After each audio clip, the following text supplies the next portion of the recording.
Now, can you stipulate how the importance of gold plays into Admiralty law? I know that's a big question, but I think it's one in which you know very well that you can't fire up your computer and not read something about the gold. 85% of the gold supposedly is held by the Chinese. There's no gold in Fort Knox. Supposedly there's infighting about Germany getting irritated because the United States has never paid back their gold from the World War II situation. On and on and on. And then of course the fact that you look into Tellinger stuff where we were all enslaved to mine gold going way back.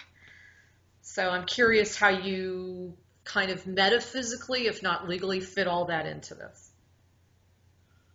Well, let's go back for one part of that explanation. Okay. Let's go back to what you had alluded to previously about execution versus operation. And then once you understand the concept of the value of that, you can translate it into gold and see how it fits into our present circumstance, because Christianity and capitalism are the same word. Free enterprise system, capitalism, that's all a creation of Christianity. Buddhist, Hindu, they don't do it that way. Or what do you call them, the pagans. The pagans don't do it that way.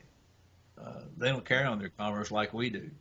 Mm-hmm. But because the Christianity has prevailed on the planet, and we have used the Christian model for our international commerce and so forth. Okay, well, let's go back to the Old Testament, which dealt with execution, which is a common law concept, by the way.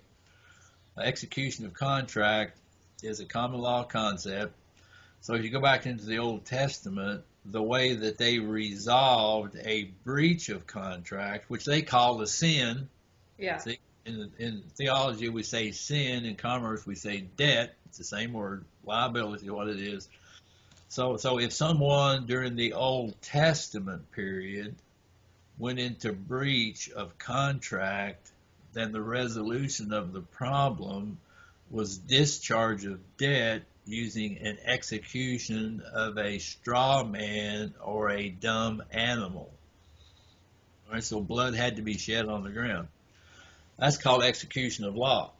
Now that creates a discharge situation, but a discharge does not get rid of the debt or the sin. It simply puts it off into the future. All right. All right, so that continued on for a number of years, from the, days of Moses or whatever, all the way up until John the Baptist. Now, John the Baptist was the last legal administrator of the Levitical law. I don't care what the rabbis have to say today. He was the last. And so the ability to discharge in that manner ceased with John. Now, it's interesting to note that John was executed at the end of the contract, which threw the whole contract into probate. Okay, so it's a will situation if you want to make that comparison to what happened with John in that circumstance. Okay, now, so John became the testator of the old contract because he shed his blood in that capacity. Now, now we're getting into a New Testament. We're going to have a new testator, and the circumstance is going to be considerably different, because you'll notice that the blood of the testator of the new covenant, the new contract, his blood was shed at the start of the contract, which means that the contract is prepaid. Whoa. Scary, isn't it? Whoa. Okay, I'll give you a minute to breathe. Go ahead and breathe a little bit, and I'll Wow. No, that's... Where did all this come from? I mean, did you just receive this? I told you I paid attention to Sunday school, didn't you? Actually, no. Okay, there. Yeah, you writing notes to your boyfriend, wasn't you? Right there in Sunday Oh, school class. I wasn't into it. I'm just joking with you. All right. Now, so if you look at the prophecies of the Old Testament, it refers to the entity who would come as the Lamb slain before the foundation of the world. So these things were all predicated upon a plan that was concocted in the heavens by somebody, the Elohim, I guess. They concocted this plan to work this thing out. So we have the end of one contract going into a new contract. The testator was created at the start of the contract, demonstrating that it's not a will situation, but it's a trust. Okay, so a trust is created now, and the surety or the guarantee on the trust was executed at the start, which means that everything in the trust is a prepaid. Because, for those out there that did pay attention to Sunday school, and you start to consider the concept of grace and mercy, you understand, with few exceptions, that the concepts of grace and mercy do not exist under the old contract. That's right. And for all those who have studied common law, you know the exact same thing. There is no grace in common law. You have to go into Admiralty to find grace and mercy because they don't exist in common law. They have to execute. All right. Now, as it relates to commerce, if you go look in the book of Hebrews, the Hebrews is probably one of the most important books in the New Testament to understand how our commercial system has been set up. Because when you go into Hebrews, right there in, chapter 7, verse 22, let me repeat, Hebrews chapter 7, verse 22, it says that Jesus is the surety. All right, now surety is an important concept, especially as it applies to trust law. Because in trust law, unless there is an asset, the trust does not exist. And so in order to create a trust, then there has to be an asset. And in our case here, it's the surety, which is the asset in the trust. Because when the beneficiaries want to set off a sin or a debt, in order to do that, they have to go to the surety so that the trustee can adjust the accounts. Does that make any sense? Yes. Okay, I all right. think. So, bringing now on the Old Testament side, that's what's called execution. On the New Testament side, it's what we call operation of law. Operation. So we have the exact same thing in our present circumstance, and that was prior to 1933. We were operating on execution of law. That's how our law operated. It was typically a common law situation. All right, now in 1933, what happened was they removed gold from commerce. What was going on that a lot of people didn't know? After World War I, all the smart people on the planet got together and said, we can't have no more of this. That was terrible. We don't want any more of this. So they said, how can we get away from that? And somebody come up with the idea, well, how about we take and get all the gold and stick it into one trust, and then we can just all use it for our currencies, and that'll stop war, because if there's no fighting over gold, then we won't have those problems. So in 1928, they actually came out with something which is known as the Plan of the Experts. Now, understand, this is above government. This is above government considerations. We're talking about internationals. We're talking about the royal families, however many of them there were. I don't know. There's a whole bunch of them. But anyway, some smart people got together and said, hey, we got to stop all this fighting and carrying on. So in 1928, they came out with the Plan of the Experts. Now, the Plan of the Experts is, in fact, the genesis of the system that we presently have. It included the Federal Reserve System, the World Bank, the IMF, the United Nations, and all these different things. Those were a part of the Plan of the Experts, with a consolidation of the world's gold that was used for commerce into one system, which is known as the collateral accounts. The gold is buried. It's all over the Philippines. It's in Indonesia. It's in Malaysia. It's in Vietnam. It's all over Southeast Asia. It's buried in the ground. It's accounted for in the Sukarno Trust. The accounts that list all that gold as the asset is in the Sukarno Trust, and it is, in fact, that particular gold which underwrites the world's currencies. Now, that's not to say there's not more gold on the planet, because there is. There's so much gold running around you can't even believe it. I was talking to a friend of mine who's a refiner of gold. He said I can get about 8 ounces of gold out of a ton of cow manure. Wow. There's gold all over the place. But this particular gold had been designated and agreed upon that would be, in fact, the surety for the world's monetary system. And so anybody that's involved in international and so forth have to comply with those conditions. That's what everybody agreed to. Now, so in 1928, they started to implement the plan of the experts. And I mean, it's pretty rocky go at the first and so forth, but then all of a sudden things got out of hand. And that was with the fascists, with the Nazis, the Axis, and so forth. They decided that they wanted to do whatever. And so they got into another stupid war called World War II.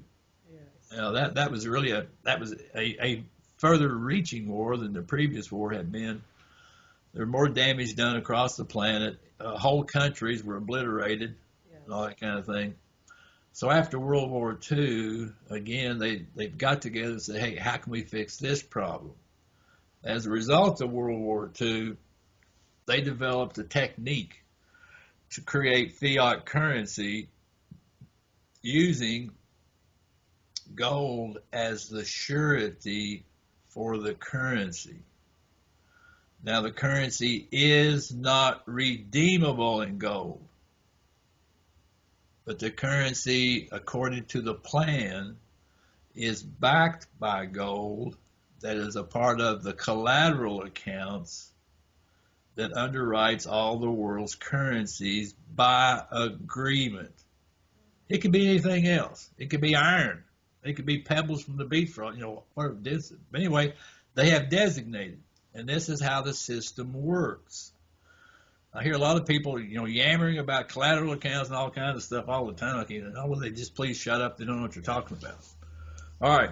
So that's how the system had been created. So the goal is one thing, but they just use that as a medium, to create the currencies that are necessary. Now, those global accounts have been severely misused.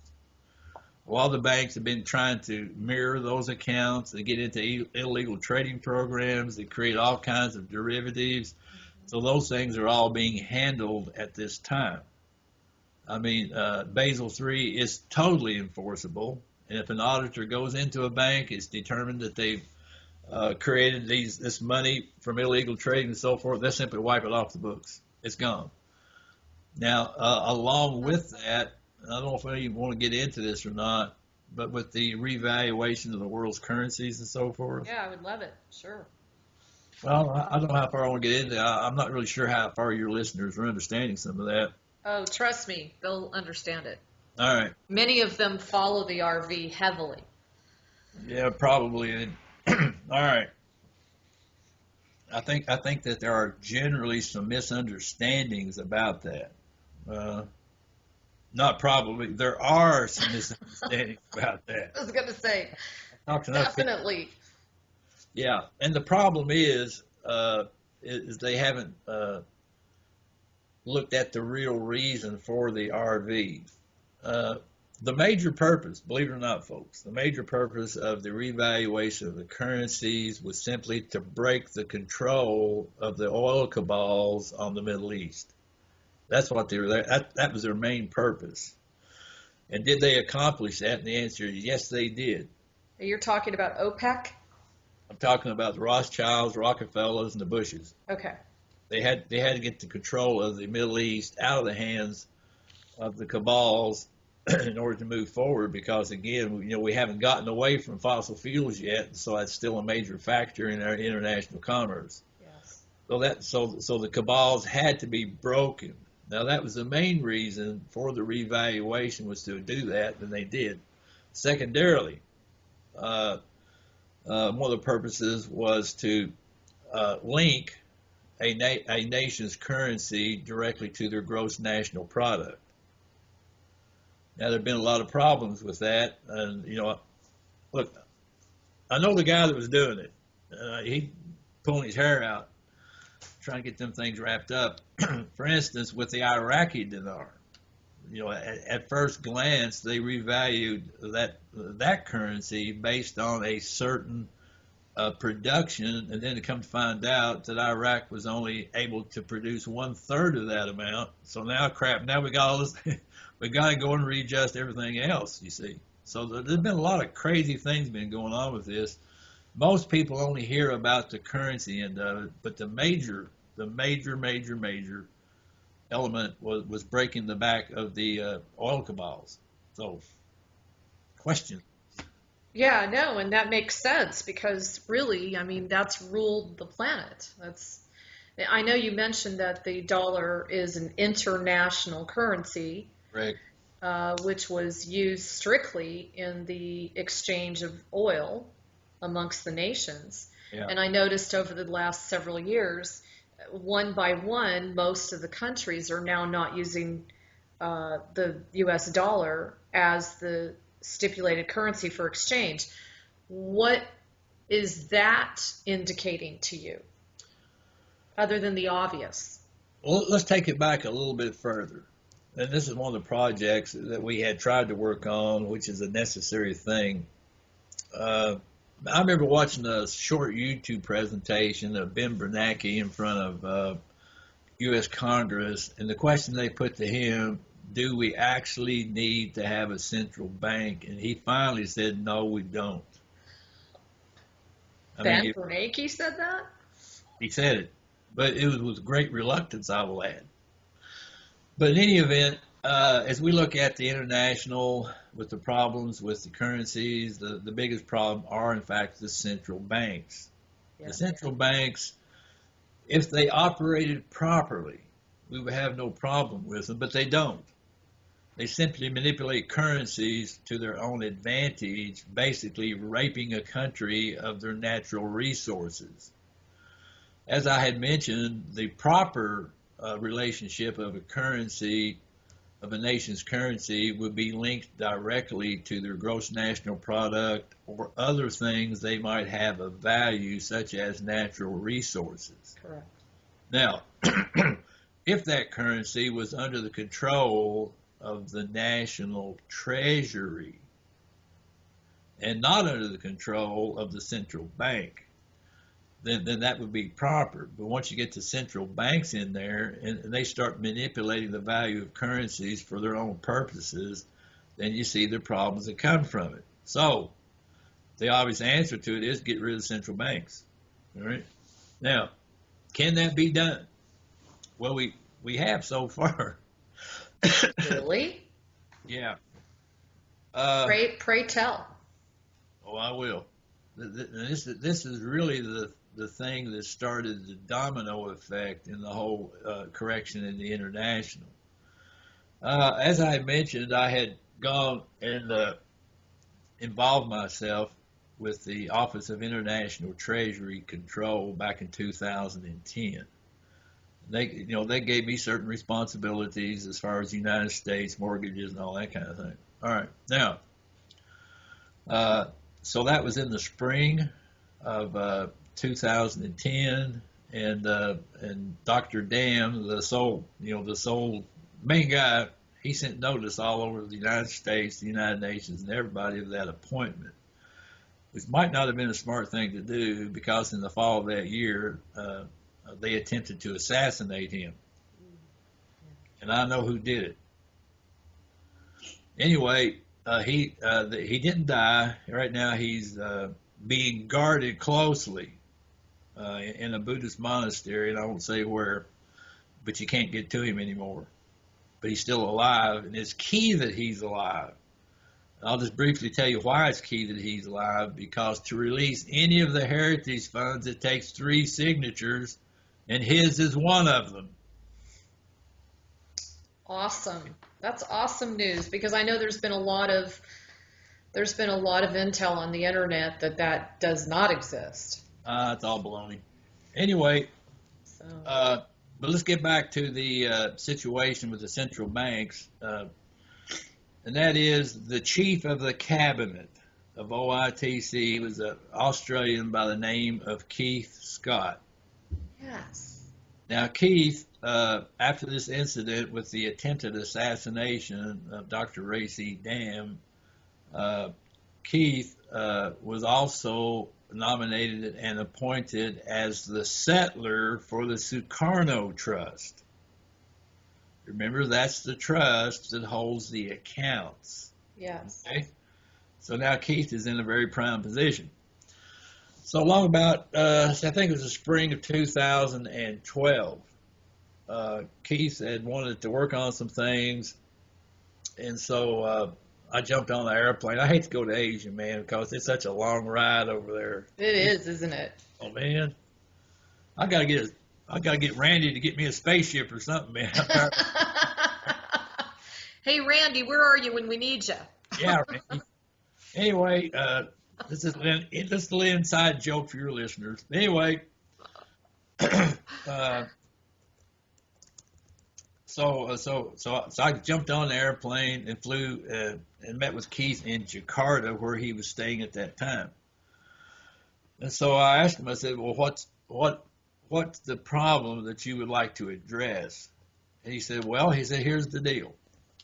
He said, way back in 1930, it's either 4 or 5, the Federal Reserve banks had leased 2.4 million metric tons of gold from the owners because they wanted to use that to underwrite the Federal Reserve notes.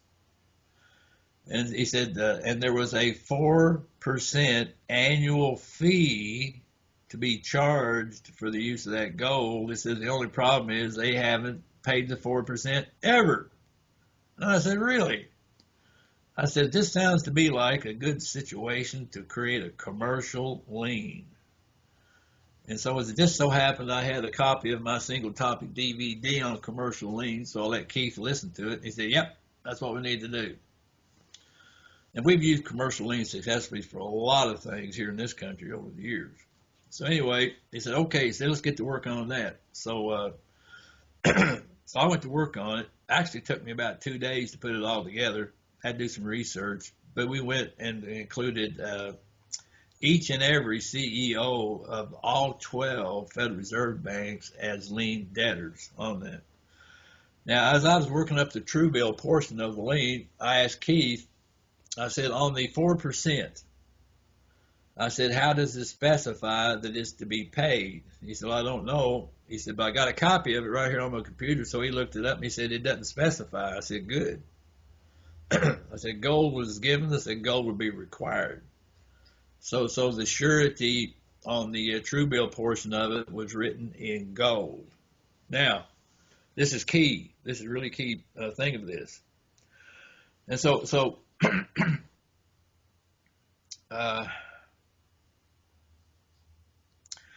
for some reason, he wanted to start the tally starting in 1961.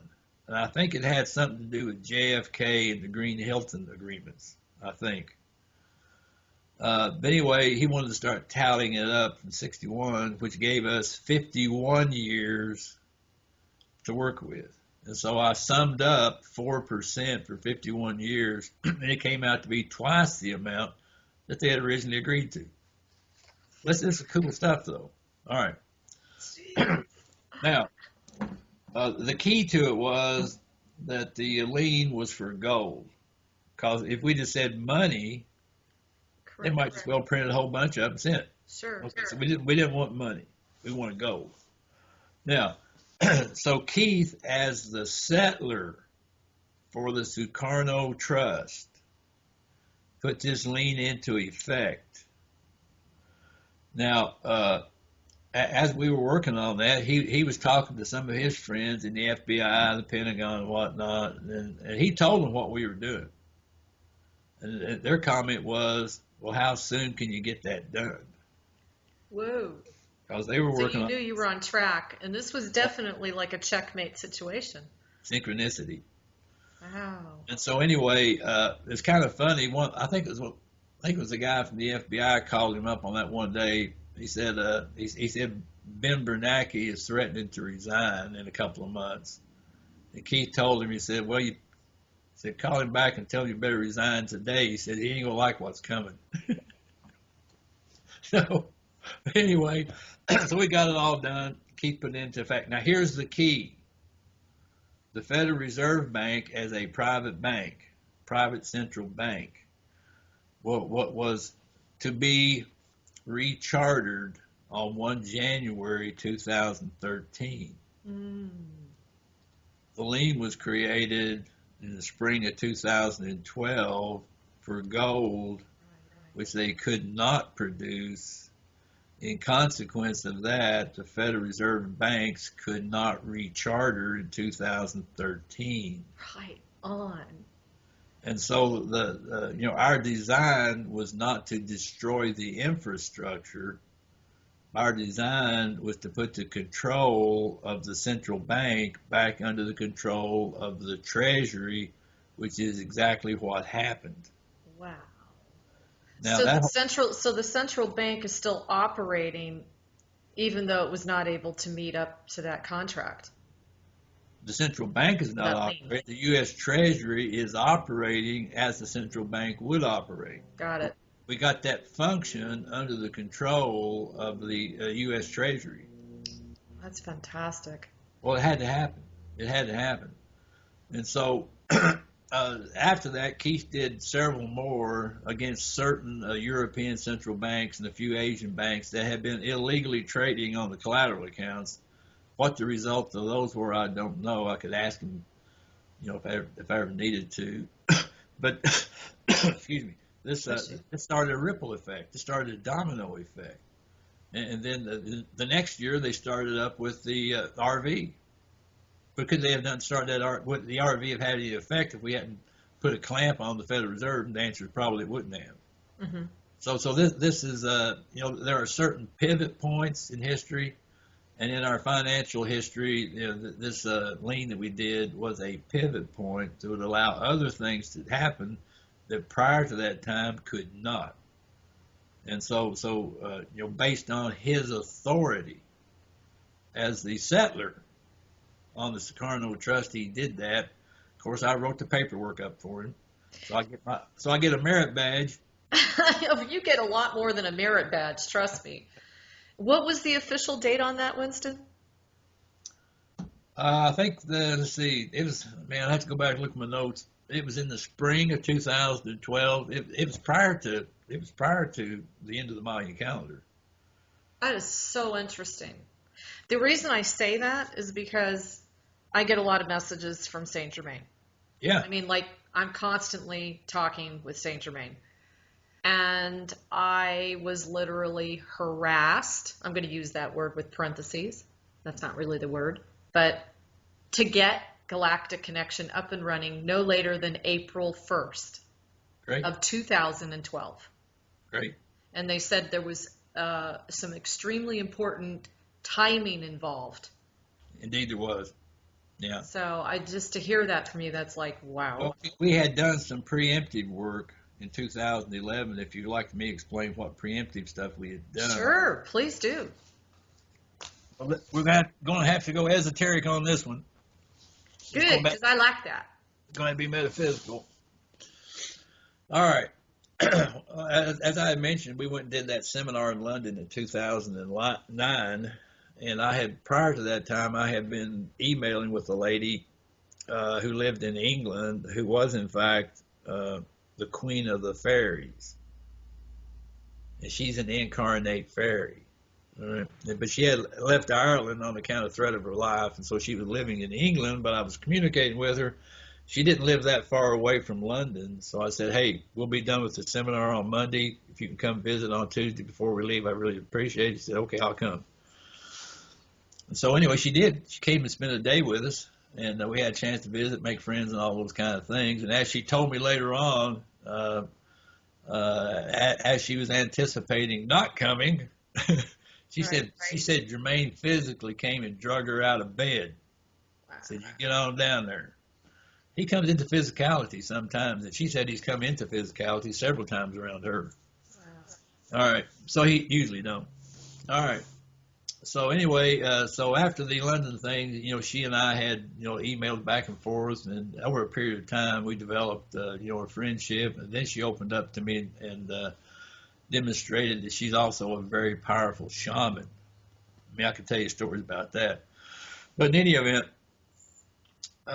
when I was over there in 2009, that would be like in September of 2009, we took a tour, went up to the observatory. We saw the prime meridian, how it's, they got a little brass plate in the ground. They got that prime meridian running through there. So I looked down at, I looked down the thing, and sure enough, the prime meridian run right through the city of London. Now, people that don't know the difference, there's the city of London and then there's London. All right, the city of London is what we talked about a while ago about history. All right. So I realized that the city of London was in control of that timeline. Yes. And it's an artificial timeline, which means that the start and stop of commerce are artificially created. I said, let me think about that for a while. Awesome. Along about 2011, I'm communicating with this lady. And by that time, I learned just how powerful she was, because she had demonstrated it to me in several ways. And so I asked her, I said, are you capable of moving the prime meridian over to the Dragon Rose line? Now, the Dragon Rose line is the one that's in that Da Vinci Code movie, Dan Brown and Tom Hanks, everybody running around, all that kind of stuff. Okay, so it's not very far over there from there in England. We get down into France a little bit, be a little bit further away because the contour of the earth. All right.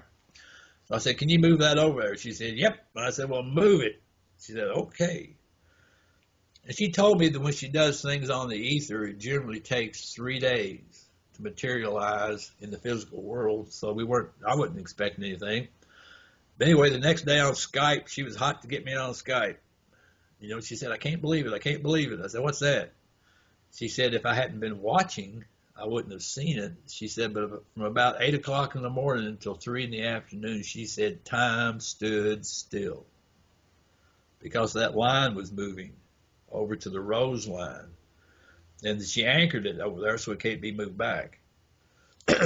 So after that, I said, hey, I was kind of interested. That's what had happened. I said, how about going and taking a look at the boys there in the city of London and see how they took all that? She said, no. I said, I can't do that. She said, if I open it up, she said, they'll attack me.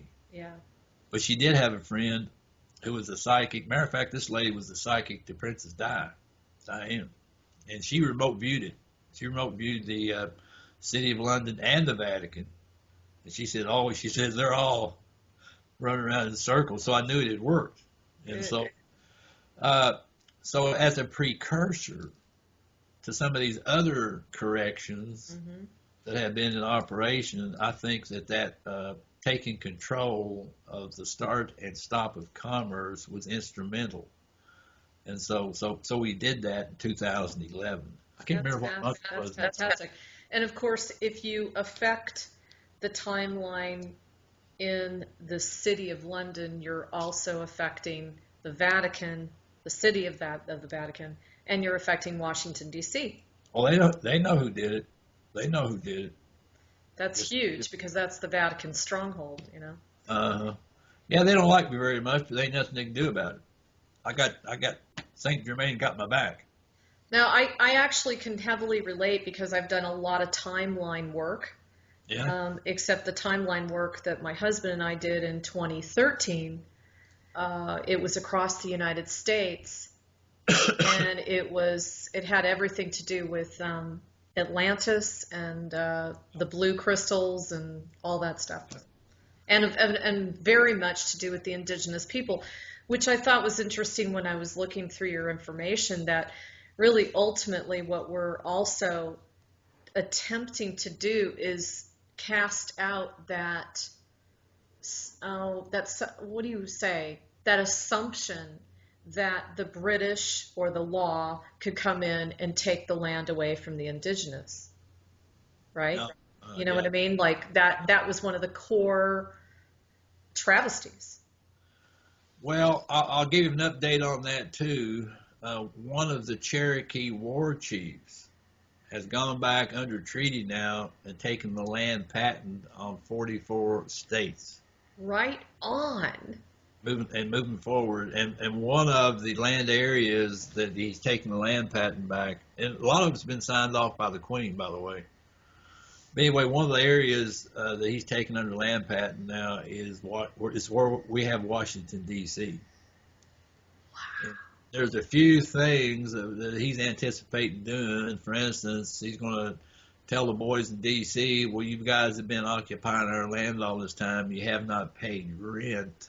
Oh, I love it. Here's your bill. If you don't pay up, we're going to come and foreclose on your buildings. That'll be a fun thing. Far out. Yeah. So there are there's a lot of things going on behind the scenes that, I mean, the only reason I know about them is because I'm involved in them. And there's a lot of other things going on I don't know about. Yes. So, what I do experience and what I do participate in, I'm happy to share for the most part. Some Well, things I wouldn't share. Winston, here's the question, and I'm sure this is burning in a lot of the people that are listening to this in their minds, and that is, are you familiar with Karen Hudis? Yeah. Okay. Uh-huh. And are you familiar with Wolfgang Struck? Yeah, I know those names. I don't pay a whole lot of attention to them. Because I was just curious. He claims to be one of the only ones that can actually sign off on the gold and that sort of thing. Yeah. No. The gold has owners. He may be an owner of some of that gold. I don't know. Karen certainly is not. But anyway, when you talk about the whole amount of the collateral accounts, there are many owners of it, and those owners have those registered accounts within Sukarno Trust. So if Wolfgang has something, I don't know. He may have, for all I know, but he certainly doesn't own all of it. I mean, that's ridiculous. But based on using that gold as the surety, then all those accounts were created across the planets, which housed are the accounts where the heritage funds are located in order to release those funds, because it's all under treaty. It takes the signature of 3 individuals, 2 of whom, Ray Dam I know. The second one that I know about is the one they call Grandfather, who's the Jade Emperor, who's probably 300 or 400 years old. I think I know who the third one is, but I'm not sure. But it takes those 3 signatures to release any of the funds of the heritage funds. And if those 3 signatures are not there, it ain't going to happen. So how does this ambassador fit in that talks all the time? You've heard about him, haven't you? As far as I know, he doesn't fit into that scenario. At all. I mean, I listened to him, but you're talking about, what's his name? He's from China. What is his name? I can't even think of it. Isn't that weird? Oh, no, I'm not thinking about the same one then. Who is that ambassador? Who? No, he just goes by the name the ambassador. No, and he represents the royal Asian family, dragon families. Which dragon family? There's about 50 or 60 of them. Yeah, I think he talks about, gosh, it's been a while since I've listened to it, but I think it was the white dragons, and then they talk about the white dragon family, the green ones, the red ones, the white ones, the blue ones, all kind of dragon families, and not all in harmony with each other either. Yes. But it's not the dragon families that controls the heritage accounts, nor the gold. That they do not have control of those things. Never did have. So all this chatter about, the dragons doing this, dragons doing that, if they're doing it with their own assets, they may be able to accomplish what they say, which I'd be very much in favor of. But they're not. They don't have the ability to access the collateral accounts, nor the gold, nor the heritage funds. Those things are just as I have explained them. I think it's very frustrating for people because they're trying to follow this story, which to me is literally historical. It's probably one of the most important stories out there today. Well, let me help. Nobody knows what to really follow and believe. Well, don't follow or believe any of it. Go to work on Monday morning and carry on your business as usual. When I went to Cambodia and met with Dr. Dam, he showed me documents up to a certain security level. He said, I can't show you anything above that. He says, you're not cleared to see it. I said, not a problem. I've seen enough. You don't need to show me anything more. And so some of these things that we talk about, we simply will not know about them. What we have to do though is to look at the effect. Yes. What has happened. Now, for instance, I worked with Keith on those liens. My security level is here, but Keith is up here somewhere. I don't know what he knows. Sure. I really don't. Sure. I don't know what he's been exposed to. If I want to know something, I can usually ask him. He'll tell me, or he'll tell me that's none of your business. Mm-hmm. I break it right off. It's none of my business. Right. If it's not, he'll tell me. He said I can't tell you that. And I said okay, not a problem. So I try. I try to do my job. Everybody else do their job, and I think everything will work out okay. Well, and you have to admit, there's just been an awful lot of, I'm going to use the word factions around the whole gold. You know about Neil Keenan. Oh, yeah. And that debacle. So anyway, well, now back to, you mentioned something very interesting about the James Bible. Yeah. And the fact that was used both in the church and the courts. Mm-hmm. So I think it's interesting how there's been such a emphasis placed on separation of church and state. Okay. And I'm wondering, is that of an advantage when we're talking like religiously instituting church? I'm not sure what your question is. Well, obviously, if we carry in the divinity and, like you said, the metaphysicality behind this, I mean, I've heard you say, and you get into some of this really meaty stuff, and you're like, listen, guys, it's not where it's just you open up a manual. It's more of an art form. You've talked about that. Yeah. And I'm wondering, is it good to have separation of church and state like we've been led to believe? Is there such a thing? The problem that we suffer with is because we talk with words. That's the problem. Now, if we get past talking and get into telepathic communication, those concepts will not cause a controversy. But right now, because we're using words to describe our thoughts, that's the problem. And so, when we're 2 years old, we finally start using words, and then we forget, how to communicate telepathically. And so, there's no reasonable answer that I can give to that using words. But, when we get past the point where we're restricting our ability to think because we think in words, then I don't think that's going to be a controversy. Good point. Now, getting back to the authentication again, I had a friend who actually went through a process where they rescinded their Social Security number. Can't be done. They went through this whole process. I don't know if you know Keith Anderson, way back when. He was a constitutional, I think he was an attorney. But anyway, and he ended up losing the right to travel out of the country. And so what your question is, Well, my point is, that was another presentation on how to extract yourself from the system. okay, back around 2000, during that period of time, there was a great deal of excitement about what's known as expatriation. Yes. Now, and it's provided for. Lincoln provided, when the 14th Amendment came out, Lincoln did provide for expatriation from that status. All right, so it's written right in. There's always a remedy. Now, of course, that was back in the day when they were involved in hard money. And so you get into a soft money or a fiat currency, like what we call it today, situation, then you got to work a little bit differently.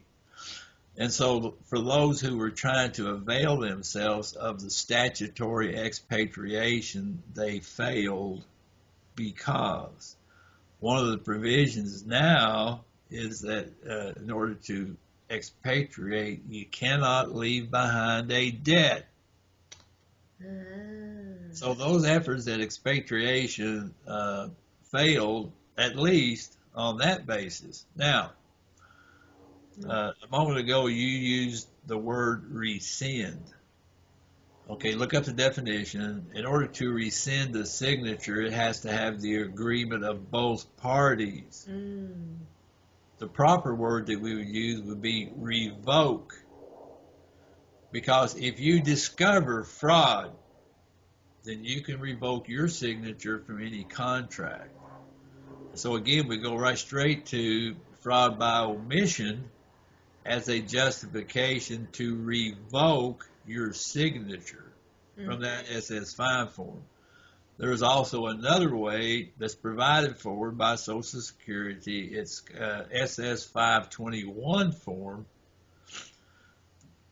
which is a request for withdrawal of application. So there's two ways that you can accomplish that. Now,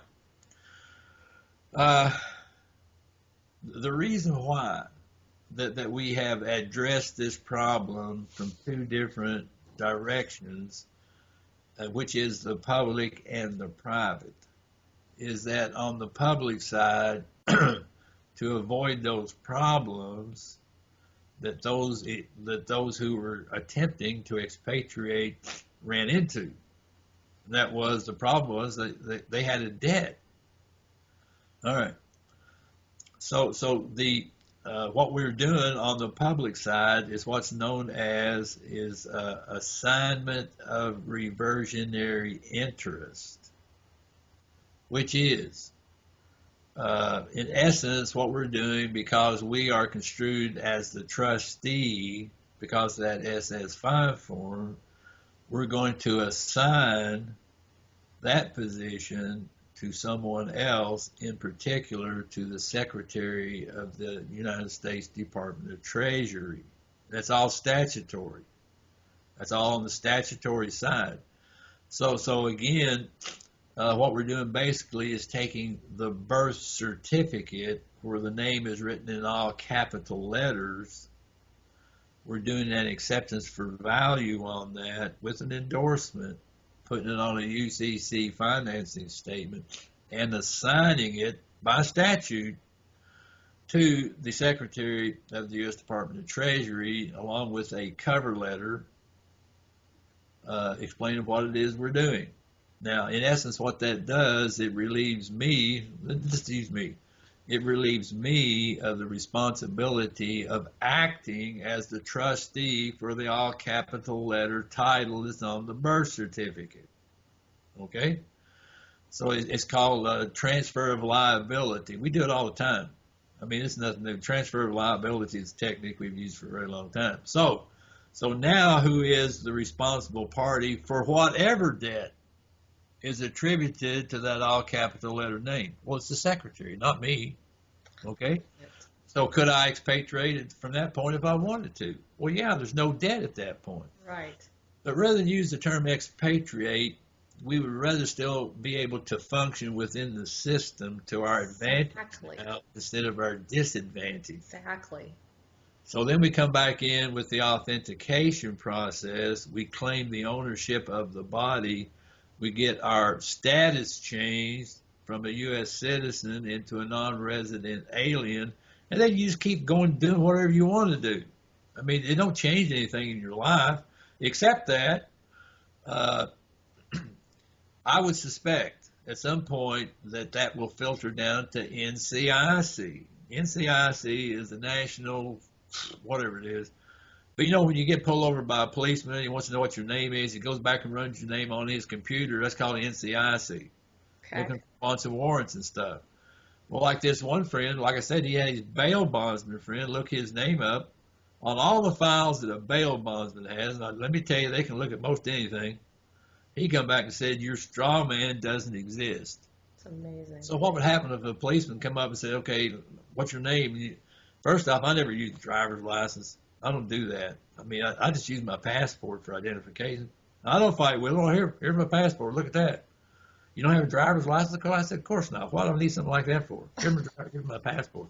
They go run my name. See? So what happens if they go back and run your name and you don't exist? That means you're not in their jurisdiction. Can they give you a ticket if they can't demonstrate that you're in their jurisdiction? The answer is no, they can't. For those who are familiar with what's called MSO for vehicles, manufacturer statement of origin, that's exactly what we're doing. We're creating a duplicate MSO on our body. The original is held by the depository trust company, and I can guarantee you they're not going to come out and contest it. Exactly. They're so not you, live the like system, we're creating a duplicate ownership. We're giving notice to the proper parties. They're adjusting the status. Interesting. Now, instead of being enemies of the state, now we're American nationals, and we're here to do good and stop all this meanness everybody's doing. Any implications on world travel once you go there? Nope. As a matter of fact, I haven't gone to do it yet, but having done this process, I should be able to go to the passport agency and get an American national passport. That's what I was going to ask you next. Is I know that there's a passport and then there's like a paper that you can get now. Oh, you want a passport? Instead of that. I don't know what that paper is, but the American national passport is actually a better passport than a diplomatic passport. Really?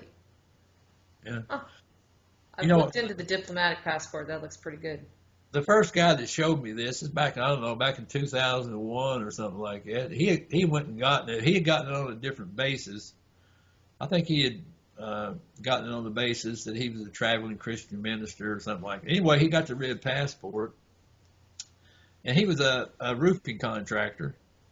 And he had taken a bid on a roof on a military base. And when he showed up at the guard shack there at the military base, he presented his red passport, whereas the rest of the crew showed their driver's licenses.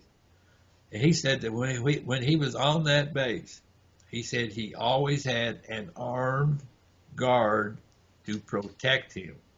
Whoa. They didn't care about the other yahoos. They just go do whatever they want to do on the military base. But he said he always had, because he said they had to protect him. Wow. And this is the American national passport. Yeah. Now, this brings up another issue. That is, if you change your status from U.S. citizen, that's an enemy to the state, to an American national or non-resident alien, how will the military look at you? Good question. Yeah, are they there to protect and serve you is what you're asking. Okay. That's it. I'm trying to say. See, every once in a while we run into a certain problem, and so we would go to the military.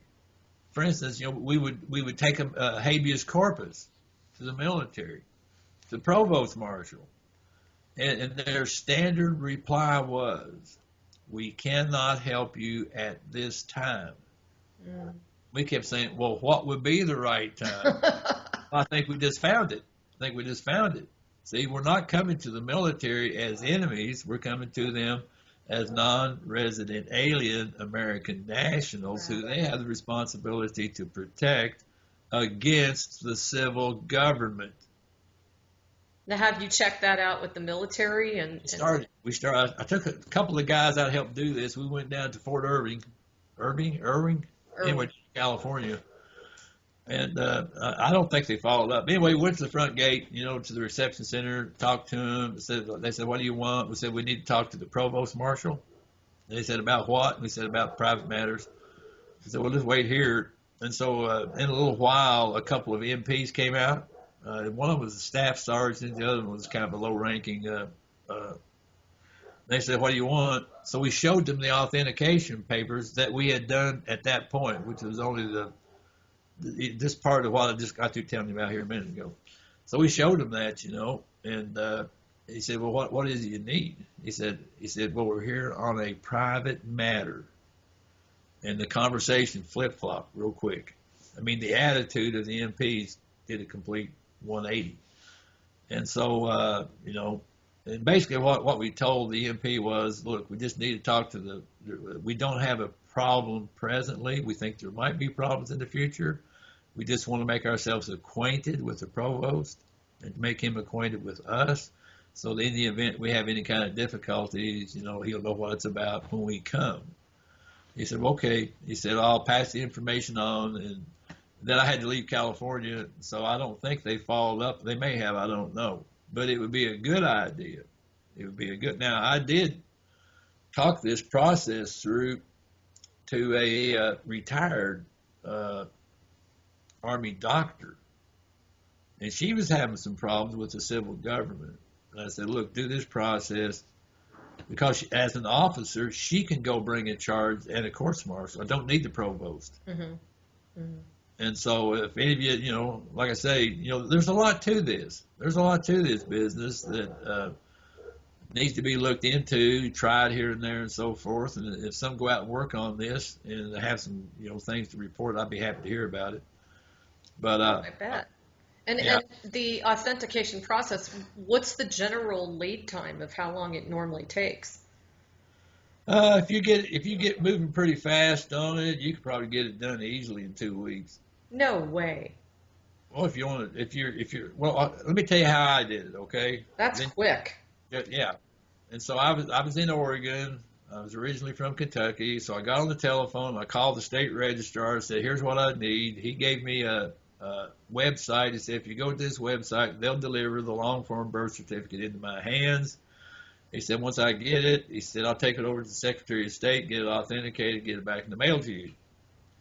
So I did that. It took, let's see, maybe 3 or 4 days.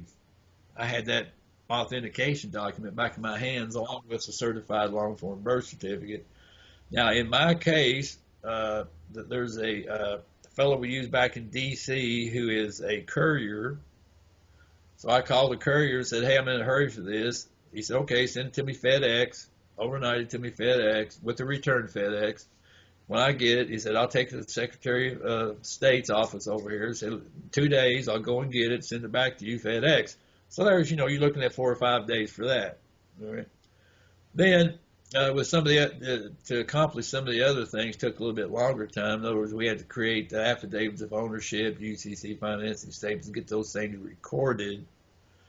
And then once we get all that stuff recorded, we send off a copy of that to the Commissioner of the Internal Revenue. So if you're really fast, like I say, you could get it done in 2 weeks, just because of the time. Let's say, for instance, you live real close, to your state capital or whatever. You just walk it in. I walked in plenty of documents to the Secretary of State's office in the state. But this courier's pretty fast for D.C. And then these other things you have to accomplish might take a little bit longer. That's amazing. And so now getting back to the birth certificate, which you said was basically, I think you said it was if your name is written in all caps, you're either a U.S. vessel, a corporation, dead person, or all of the above, right?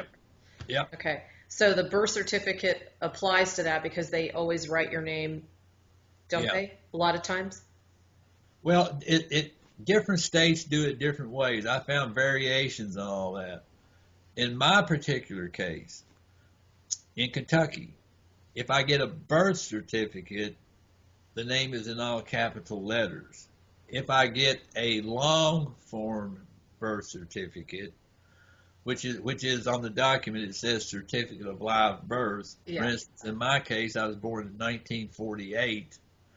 and so they didn't have computers or anything. So the application was written out in cursive and signed in cursive. So what they did, they went and did a what do you call that? Microfilm. They microfilmed that, and so when they got the long form, when I requested a long form, they simply took the microfilm image and just printed it onto a bond paper. So in my case, there's two different things. It's funny. I was born in Kentucky. You were? And my birth certificate is in cursive. Yeah. Upper and lowercase letters. Of course, the hospital is not even around anymore. Well, I thought you were kind of like a hillbilly. Where were you? Where were you born? I act just like a hillbilly, huh? Yeah. He's looking at me a strange way. Well, you won't admit to where he's born at. Hey, my dad was in the military. He was flying jets right around the corner, so. All right, okay. So you're not a true hillbilly then. You're just a transplanted hillbilly. I don't remember much about it. Well, I'm a bona fide hillbilly. Well, hey, I did live a lot of time in Georgia, North Carolina, Texas. Okay, well, we'll accept you then. So I got some of that Southern Belle stuff in me. There you go. Now, one other thing that just would be unfortunate, because you've shared so much information, is that I want you to definitely go over this. I think it's so key for people, is you feel that there is evidence that the arrests are going down, and you have a fascinating description as to, again, the verbiage of arrest and how that correlates with the legal implications. And you were talking about, it goes all the way back to the Civil War, and we went into this whole thing about the military and the Pentagon. Can you talk to the audience a little bit about that? Well, I'm trying to figure out what the question is. I just wanted you to review. I just wanted you to review why you feel that there's evidence that the arrests are taking place behind closed doors. Well, the word arrest means to prevent something from moving forward. Okay. And so when we say, we go and do an arrest, what that means is we stop an individual from whatever activity he was involved in. Does that mean that they'll be put into jail with handcuffs and, behind bars and all those kind of things? Sometimes it does, and sometimes it does not. In many instances, some of those who are arrested are simply tracked with ankle bracelets, or they'll have someone to go with them everywhere they go. Now, this is not uncommon, because when you get into some of those higher situations where somebody's signature is needed on documents, or they have pertinent information that is needed to accomplish certain things, it would be stupid to put them behind bars or put them in front of a firing squad yet. Yeah, good point. When you start talking about ongoing arrest, yes, there is ongoing arrest, but what is the condition of that arrest? Some of the ones who have actually been arrested, they do have handlers following them around all the time. They're not security guards. They're there to make sure they do the right thing, and if they don't, they'll stop them from it. If they say cross that T or dot that I, that's what they'll do. Mm-hmm. And so when people start talking about arrest, they think about deputy dog and going to get them to throw them in a calaboose and water and all that kind of stuff. Deputy dog. Yeah. Well, I mean, that's the kind of attitude, or Wyatt Earp or Marshall Dillon or whatever. That's what people generally think of. But the word arrest means to prevent someone from doing something that they're previously doing, and then the question is, what shall you do with them? It depends on who they are. What is their significance? Matter of fact, I knew for a long time. Let's see, years ago, the guy that was the president of HSBC Hong Kong. He was wearing an ankle bracelet. Mm. They had to keep track of that guy. because they wouldn't let him do anything more that was wrong, but they had to be sure that he was on hand in case a signature or something was needed. You see, so people have to start thinking about their concept of arrest, because you better add those other factors in there, or it won't make any sense to you what's really going on. Right. Well, and I think you just made it very clear that the U.S. military is an occupational government unto itself. Sure. And that I think in that interview you were making it very clear that the military is a very key ingredient in us moving forward, and being able to reach the point where we're trying to become sovereign and, as you were saying, release the heritage funds and that kind of thing. Yeah, it's going to take a little while. Like I say, we've had such a hard time, here in the past. It's going to take a little bit of time, for the key people to get in there and get it fixed up. I mean, I'm not a key people. I'm just I'm a foot soldier. That's all I am. And so I don't know how to do all those things that be necessary.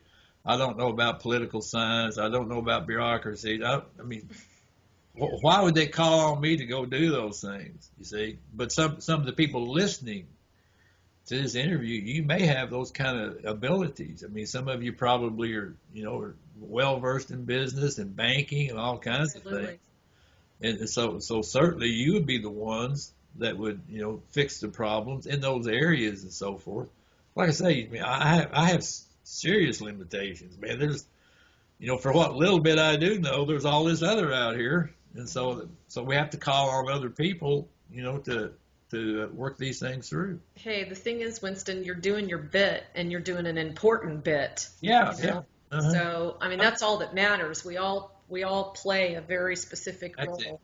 That's it. The other thing that's been a big question mark is, what is your opinion about the International Court of Justice? And how much power and authority do they play, considering, aren't they a branch of the United Nations? You talk about the ICC in France? They're a waste of time. First off, it takes you 2 years to even get anything to their attention, if they'll even consider it. Why waste time with them? Who created that? I don't really know. Don't really care. Sometimes, I'm not sure about the ICC, but I do know that the World Court was a part of the plan of the experts. Okay, that's what I was wondering. That may have come as a result of other things. I'm not really familiar with their history, but I do know that some have attempted to get issues before the ICC, and it's a 2-year waiting list if they'll consider it. So it's not really a court of justice. It's just another bureaucracy. Okay, because I know that's been presented on the internet as something that brings attention to the treason and the atrocities that have been decided upon by people like Bush, Cheney, etc. So I was wondering if there was any clout in that. I wouldn't think so. Well, you don't know till you try, I would suppose. So I shouldn't, try to discourage anybody from pursuing that. But, my experience has been, it's a faster way to get results. Yeah. Well, and then the other thing, I mean, I'm coming to a close here because I know you've been a really cool person staying on longer than we expected. But I was wondering if you could just clarify for the audience. One of the biggest things that I learned when I went to a financial seminar was they said to me, if you receive a piece of correspondence from any agency, it is just a correspondence and a request for payment. It has no teeth to it. Okay. Well, let me address that real quick. Since 1947, we've been operating with what's known as the Administrative Procedures Act. Okay. And so, it does have meaning. And that is, one of the principles of Admiralty Law is that failure to respond is fatal. And that's why we always say answer the mail. And so, if you get something in the mail, somebody may be starting an administrative process on you, and it may end up with serious results. And so, we always tell everybody to answer the mail, even if you just write back and say, thanks for your correspondence. I don't agree with anything you said, and send it back to them. Okay, because with the Administrative Procedures Act and so forth. Many of the attorneys understand that very well. The IRS understands it real well. Mm-hmm. And banks understand it real well, too. People say, well, Winston, I'm going into foreclosure sale here. I say, really, what happened? They told me everything. I said, did they record a notice of default with your county recorders? They said, yeah, they did. I said, how long ago? They said, 60 or 90 days ago. I said, really? I said, what did you do about that? They said, nothing. I said, there's your problem. They told you what was going on. You didn't object to it. And so, again, they just keep chopping away administratively until they get what they want. We do the same thing. I do the same thing all the time to them. But if something comes, respond to it if it has money involved in it. If there are numbers on the page, then that's what's called a presentment for money. And so, they are demanding payment in some form. It's what we would call soft currency. And so we turn it into hard currency with the technique known as accepted for value. We don't have time to go over that today, but that's a whole technology in and of itself. But to answer your question, or the circumstance you bring up there, if the correspondence does not involve itself with money, still respond. Just write back and say, thanks for your correspondence. I don't agree with anything you had to say. Sign it, send it back to them. If it involves money, then you very well might want to start studying up on the concepts of accepted for value, because that's how we turn soft currency into hard currency with a bill of exchange. And so the acceptance for, going back again to your our conversation about Old and New Testament, where you get into the New Testament concept of operation of law. See, since 1933, we're in operation under public policy, and our public policy is international private law. Okay? So when we start talking about acceptances and all these kind of things, using bills of exchange, et cetera, they were kind of into a new world in negotiable instruments that most people don't even realize exist. So, respond to it one way or the other. So there's no credence in the claim that if there's no way to track that it arrived at your house because it was sent in regular mail and not registered to your name, there's no credence in that. You still should respond to it? Well, would you get up in court and lie and say it didn't get there? Well, no. Well, there you go. If it got there, do something about it. Okay. Well, there you go. There's the point. Yeah. Okay. Well, I mean, there are just so many things I could ask you about. But the one last thing, which is just a really hot topic, is the bonds. And I had somebody asking me to ask you, they have been following some information that Sean David Morton put out. Yeah.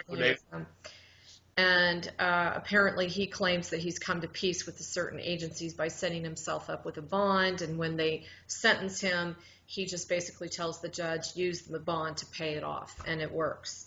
And the guy's question was, why is it working for him and not for other people? Okay.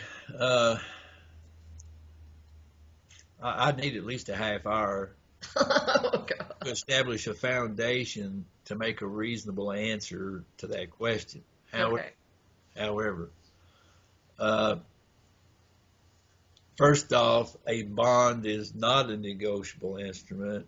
It's an insurance policy for a negotiable instrument. Now, I have talked to Sean about this situation, and some of it seems like it goes through pretty good, and other things seem like it does not. And so I had a few suggestions for him of how to handle some of those situations where it did not. But a bond is not money. If In negotiable instruments, there's only two things. It's either a note or it's a draft. And a bond is neither. It's an insurance policy for a note, for a discharge. It's a guarantee, it's a surety, and so forth.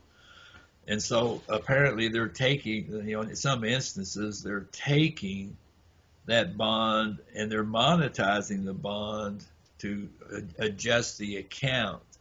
That's the only way I can see they're using that bond, because the bond itself is not a negotiable instrument. As an example, a friend of mine, he had I think he had an IRS lien for $750,000. He just took and sent him a copy of his birth certificate, because the birth certificate's right there on bond paper. And it did. They went and zeroed out that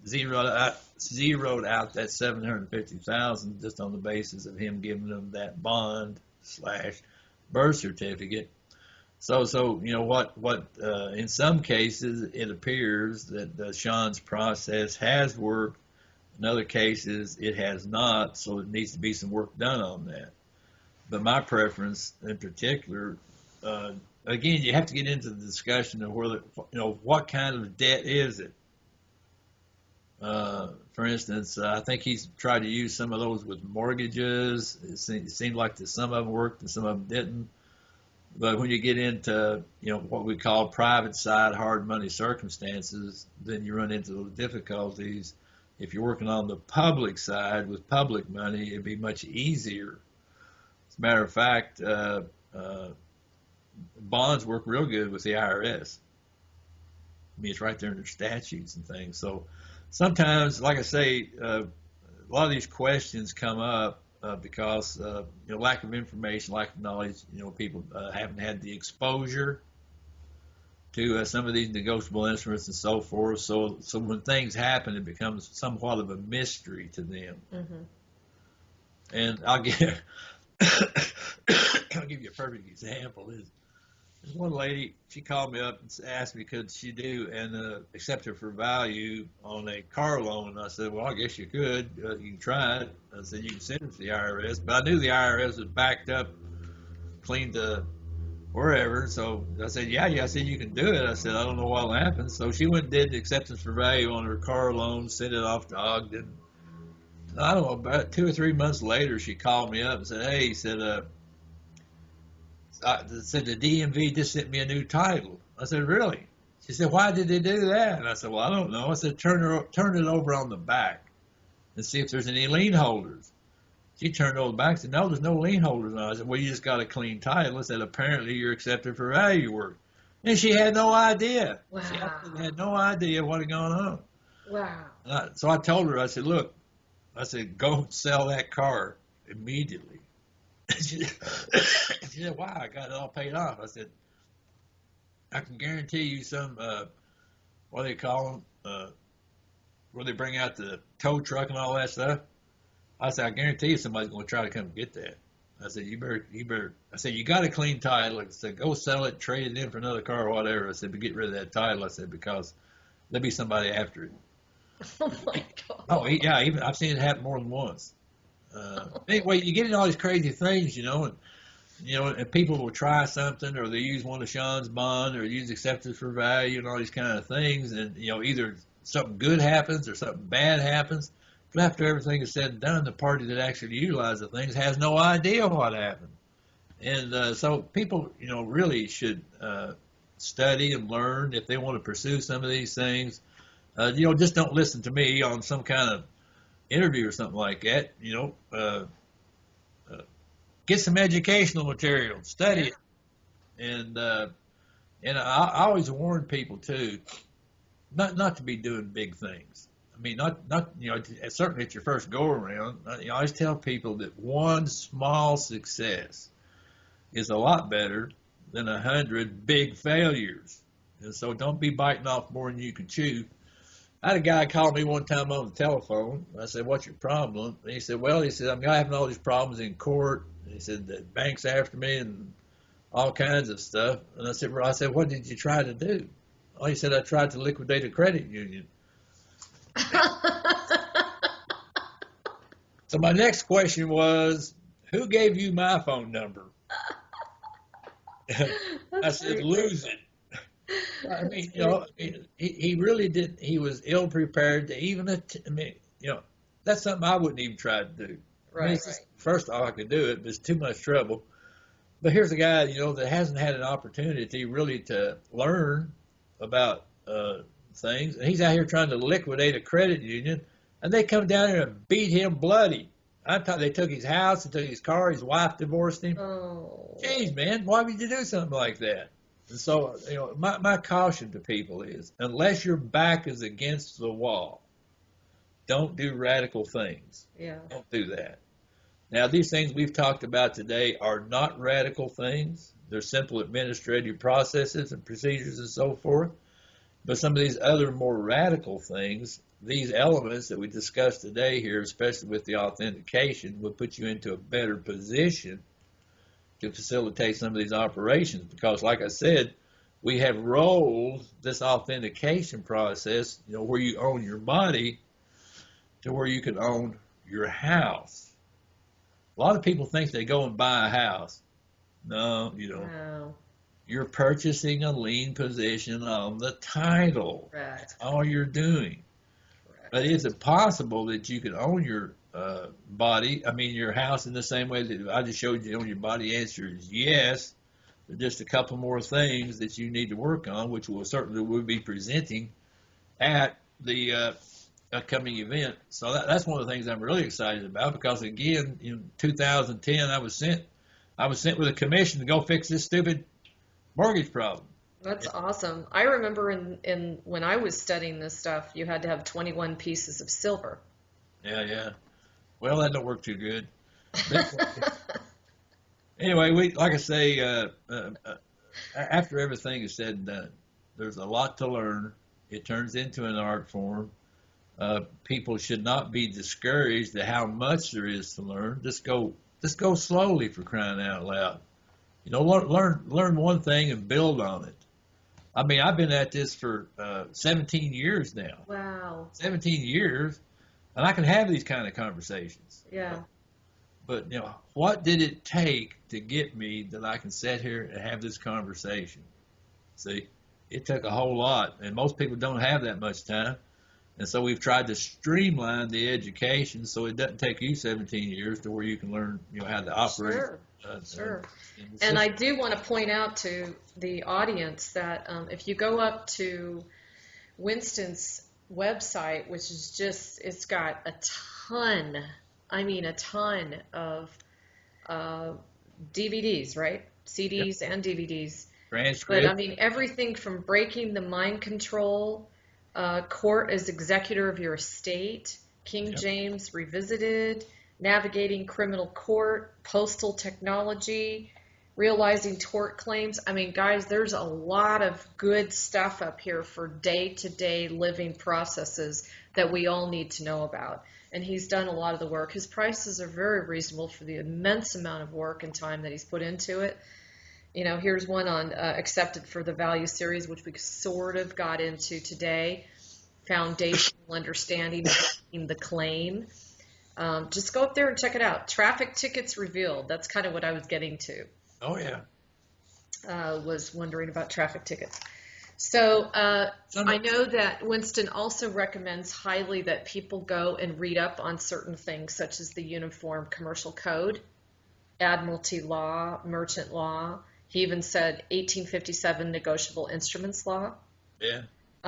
History of the City of London, the Knights Templar Banking, Maxims of Commerce, and I threw in there the Black's Law Dictionary. So you need some tools, and if you're going to dive into this and you're going to really get serious, it's just like anything else that you've done. You're just going to keep, creating and collecting kind of a library of information. And so we just want to make sure that we provide you that information. I highly, highly recommend. Would it be a venue to be able to experience Winston's information up at ECETI with James Gilliland and our galactic brothers and sisters. So again, check that out. That is September 4th through the 7th, possibly, if you need a private consult with Winston. And again, you're going to go up to private invitation, ECETI.com. And Winston, was there anything else that you wanted to, leave everybody with?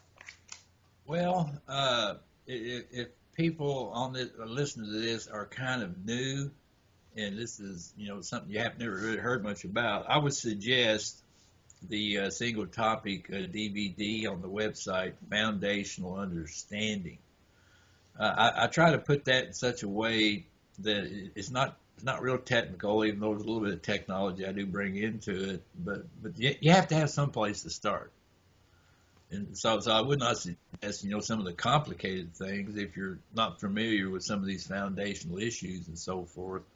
But the Foundational Understanding, the Strawman trilogy is really good for people, because everything springs from the Strawman and so forth. So if this is new to you across the planet, wherever you're at, go and take a look at those things first before you contemplate some of these others. Because, some of the seminars, I advertise them as advanced technology, and some of them are. And then some of the others, bring in different elements and everything. But this one we're going to do up here at the ECETI, I would suppose that several of those people that attend that might be kind of new to the information. So that's why I wanted to do the history, wanted to learn about money. I wanted to learn about some of these other things before we launch off into that final icing on the cake, as I call it, because it's not really technical, but if you don't have a foundational understanding, then it gets a bit difficult. Yeah. And so we're not trying to confuse people. We're not trying to put things in over your head. And so some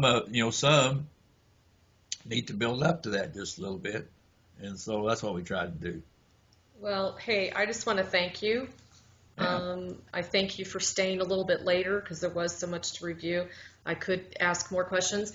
For all of you out there, please feel free, if you want another interview with Winston, please supply me some questions and we'll do some Q&A in the future with him. I think he loves that kind of stuff. Right? That's what I'm here for. That's what he's here for. And again, do not forget to visit his website at wssic.com, which stands for Winston Shrout Solutions in Commerce.com. You can also check out, which we didn't get into today, which is exocommerce.net. And maybe next time we can go into that realm where he's combining all of this with the galactic realm. So thank you so much. Thank you for what you're doing for humanity. I mean, it's really, truly an honor to work with you today. Okay, great. Did you have a good time? I did. As long as you have a good time. This is some meaty stuff, and I've delved into this quite heavily in my past, so I enjoyed it. So we just want everyone to take care, stay tuned. We will be presenting this on YouTube, Vimeo, and also BBS Radio, probably from tomorrow, for 2 Tuesdays in a row. Okay? So everybody, God bless. Check out galacticconnection.com, and we'll see you on the other side. Talk to you soon. Lots of love.